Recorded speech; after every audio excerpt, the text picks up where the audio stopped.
सिसियाए बाबा सोनावा सलामती रहे। हाँ तो दोस्तों भाई लोग नमस्कार। अभी की बड़ी अपडेट है कि न्यू भोजपुरी 2024 का पहला बुलबम से गाना लेकर आए हैं प्रमोद प्रेमी यादव। इस वीडियो में इस गाने की जानकारी दो, उसके बीच में किस चैनल पर कब लॉन्च किया, कौन सा बुलबम गाना होने वाला है।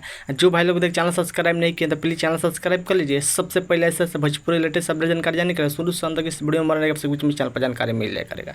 फाइनली बता दें प्रमोद प्रेमी बुलबम सॉन्ग फाइनल पोस्टर जारी कर दे। जब देख रहे हैं स्क्रीन पर जिस गाना का टाइटल है सोनवा सलामत रहे, सोनवा सलामत रहे, इस सॉन्ग को गाए सिंगल प्रमोद प्रेमी यादव।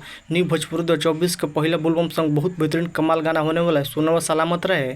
इस गीत का बात करें तो गीत को लिखे हैं रवि यादव और इस गाना म्यूजिक संगीत का बात करें म्यूजिक अभिषेक तिवारी म्यूजिक संगीत से बहुत बेहतरीन कमाल गाना होने वाला है। इस गाना का फुल लॉन्च किया जाएगा आपसे कुछ महीने की कल सुबह 1 तारीख का सुबह 6:15 में प्रमोद प्रेमी म्यूजिक यूट्यूब चैनल पर देखने को मिलेगा। प्रमोद प्रेमी धुन यूट्यूब चैनल पर देखने को मिलेगा। कल गाना सुने बहुत बेहतरीन कमाल गाना होने वाला है।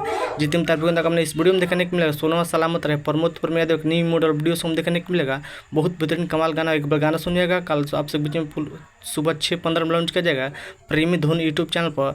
ऐसे तब प्रमोद प्रेमी देखिए गाना बवाल धमाल मचा रहा है, ऑडियो आपसे बीच में लॉन्च किया जाएगा। फाइनल आपसे कल वीडियो आ रहा है सोनवा सलामत रहे पहला बुलबम संग गाना होना प्रमोद प्रेमी खुद दीजिएगा।